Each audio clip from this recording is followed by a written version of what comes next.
Good day. Welcome to the newly launched Old Sleepy Eye Pottery Collectors channel. In launching this channel, it is my goal to excite current, past, and future Old Sleepy Eye collectors by providing regular content on various Old Sleepy Eye stoneware and pottery pieces. Much of what I will discuss is what I have learned over the nearly 50 years of collecting this pottery.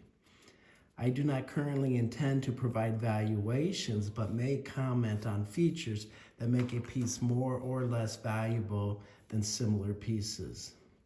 I will load content in no particular order, but if there is something that you would like me to consider talking about, reach out to me through this channel. Some of the pieces I will discuss will be more common pieces, and others will be incredibly rare.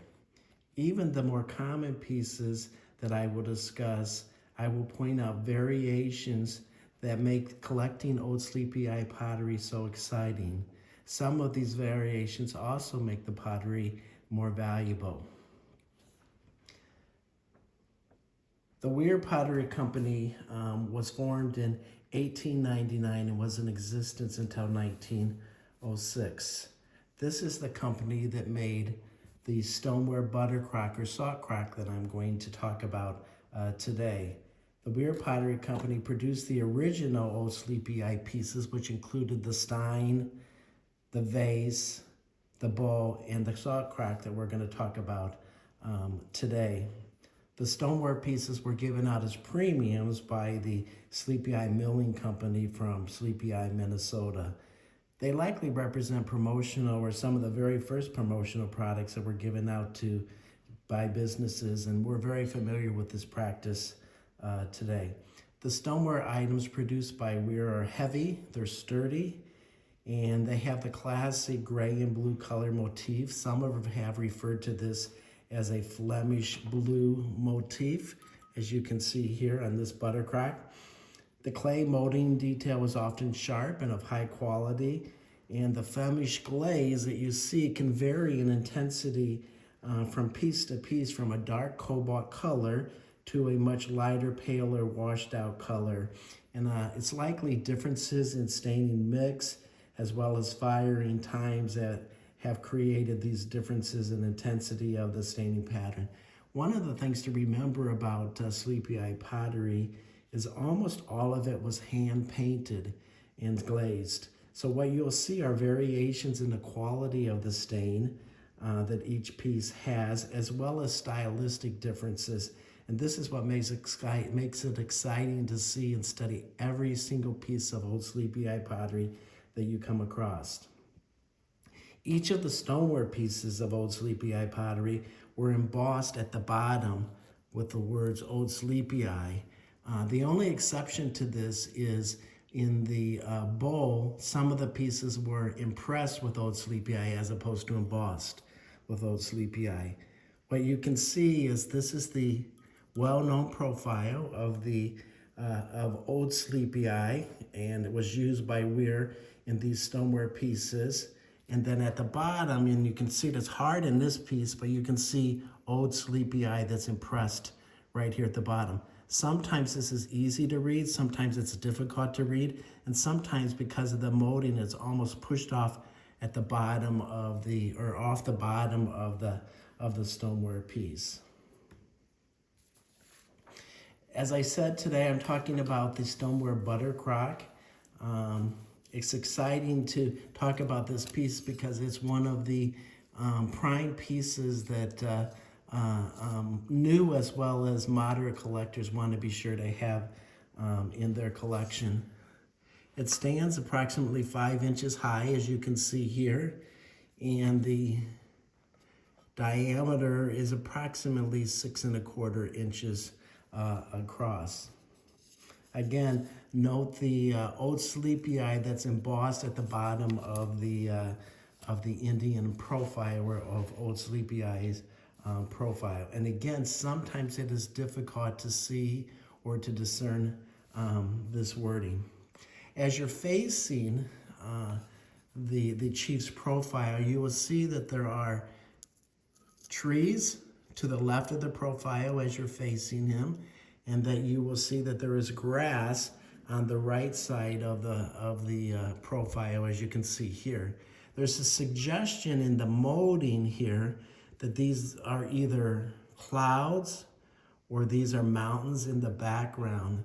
These areas here are never stained, essentially never stained in these pieces, although you can see that molding in the background.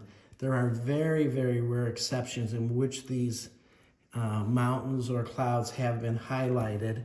Such pieces command an extremely high premium. And I'll show one of these in the future and discuss it. Now, if we go to the reverse side of the butter crock, what you will see is an Indian here crouching down over a fireplace, and you can see the smoke that's arising out of the fire here. This is the well-known background that we see in many, many of the Sleepy Eye pieces. There are 3 trees to the left of the crouching Indian, as you can see. And then if you look to the right side, there are 3 teepees. One thing to note is that look at these teepees and the teepee doors. Here the teepee doors are glazed blue, which is typical of most of these pieces.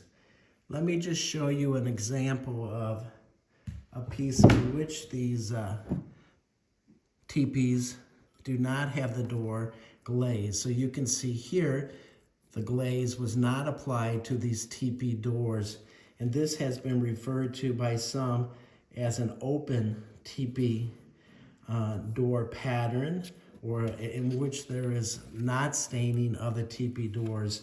When this is there on a piece, it certainly confers a moderate premium in valuation. Many of the weir pieces that you'll be seeing, the stoneware pieces, will have an impressed or an embossed letter on the bottom of the piece. I have seen ones, the butter crocks, which have an impressed letter H, or an impressed letter T, or an embossed letter H. It is likely that there are other letters that I haven't observed, but those are the ones that I've observed on the butter crock over many years of collecting. It is also my opinion, and the opinion of others, that the significance of this a marking on the bottom may indicate either the potter who made the individual piece, or I feel that it's more likely something to do with the year of production, or the department or the unit that produced the Sleepy Eye stoneware piece. So if we look at the bottom of this piece, you can see an impressed letter T on the bottom. On other pieces, as I'll show you here, the lettering is embossed. So in this piece, for example, you'll see an embossed H, as you can see right here.